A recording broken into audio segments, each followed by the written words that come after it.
Year 2050. India, a superpower, accounts for 25% of the total GDP of the 9 developed nations in the world.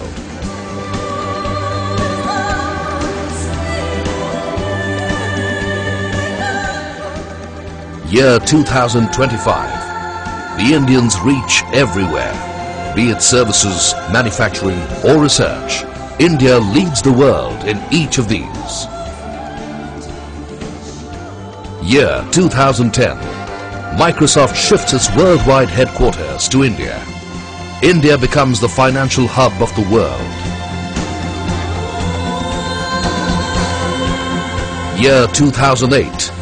Every single Fortune 500 company has an operation in India.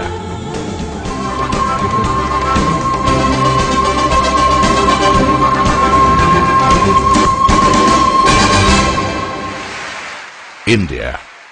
The future is here. Year 2004. Is this a fantasy or a realistic projection? Is it just a dream or an actionable vision? Are they images or do they have a solid story behind them? Let's look at the picture of India today. Let's explore the paradigm called India. Come, delve into the paradox called India.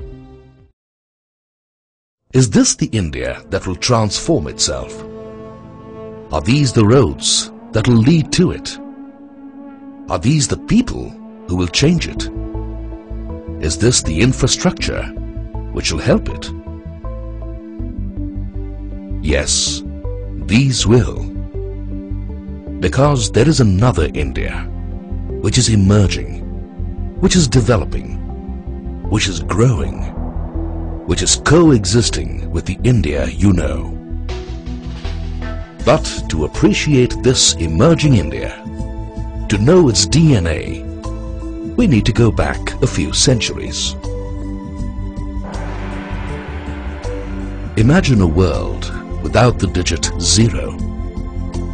Think of a society which cannot count beyond 9. Imagine trying to go to the moon without zeros. While Armstrong walked on the moon, it was Aryabhatta, an Indian, the inventor of the zero, who took the first step.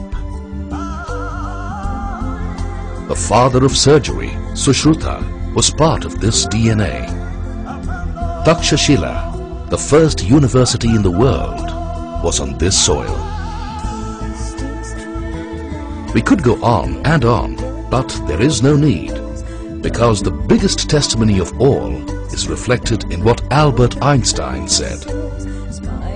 We owe a lot to the Indians who taught us how to count, without which no worthwhile scientific discovery could have been made.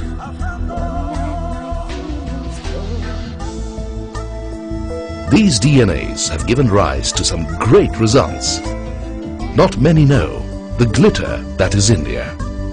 It is the largest consumer of gold.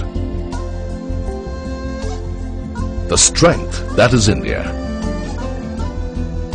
It is the largest producer of milk and tea in the world. The movement that is India. It has the largest rail network in the world. The communication hub that is India. It has the largest postal network in the world. The dreams of this country are developed by the movie industry, which produces the largest number of films in the world. It is frightening that it adds one Australia to itself every year. But then its middle class is larger than the population of the USA. Its youthful energy comes from 555 million people under the age of 25 years. USA and UK are two countries divided by the same language, English. But India is united by the very same language. It has the third largest English-speaking population in the world.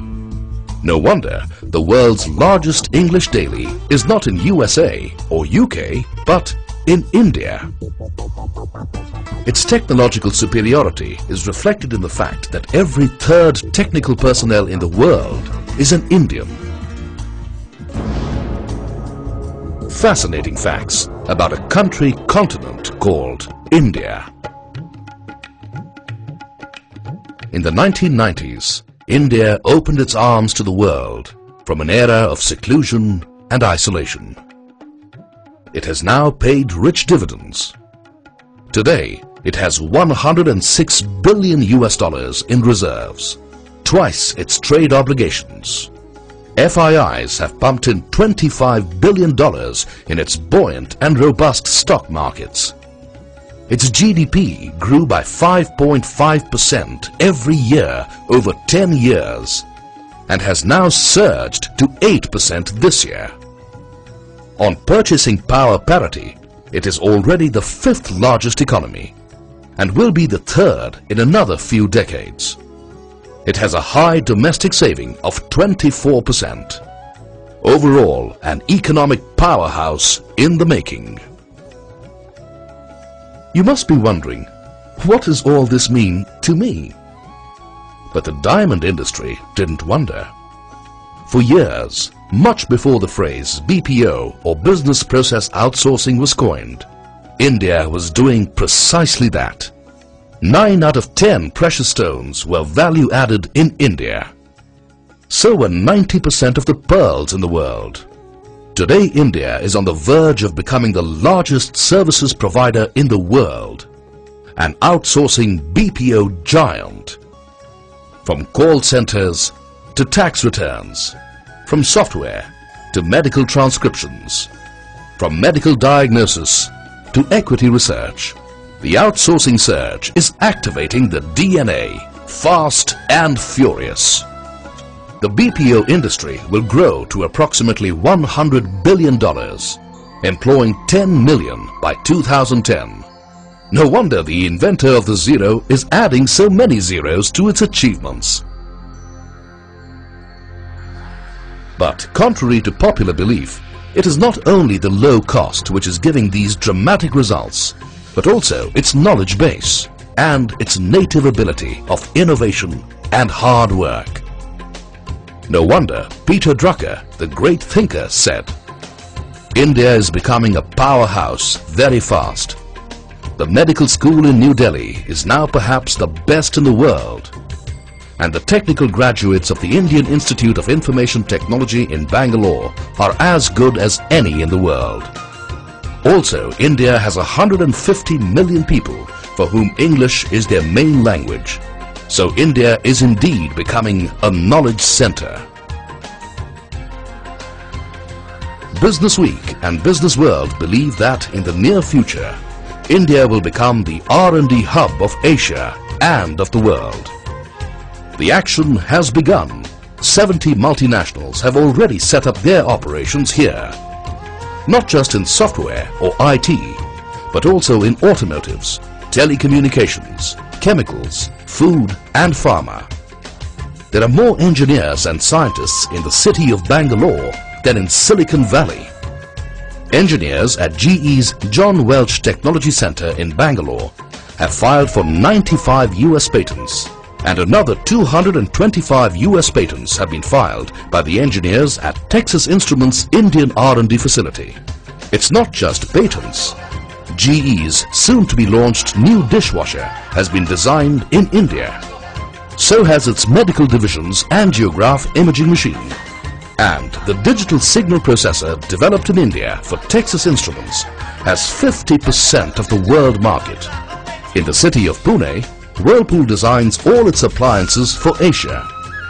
17 clinical trials, 10 of them global, are being done by Eli Lilly, the pharma giant in Gurgaon near Delhi.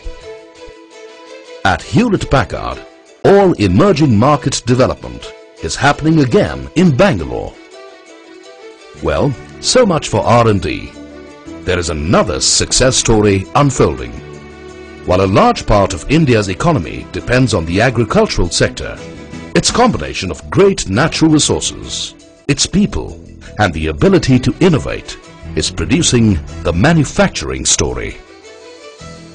Hero Honda is the world's largest manufacturer of motorcycles. Bharat Forge is the world's single largest forging facility. Hindustan Inks has the world's largest ink plant. SL produces more laminated tubes than anyone else in the world. Moser Bayer of India is the lowest cost producer of CD recorders in the world.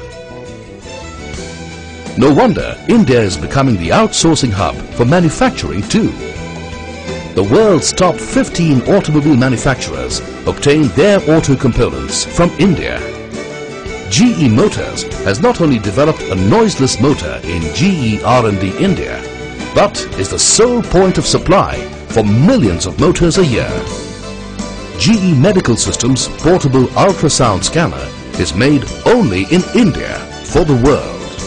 60% of Nokia's magnetic requirements come from Highcal, Bangalore.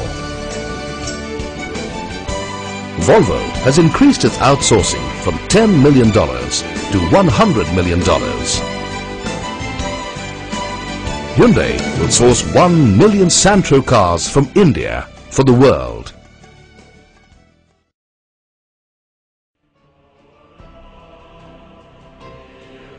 So, perhaps now you know about the other India.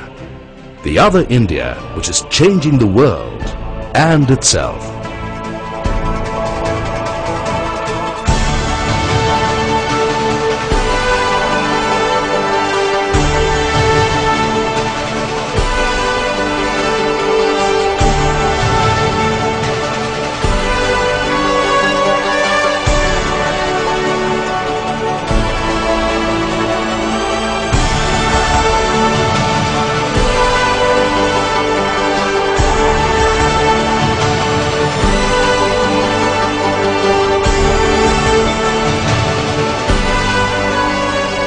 We would like you to take this India with you, because your future is here.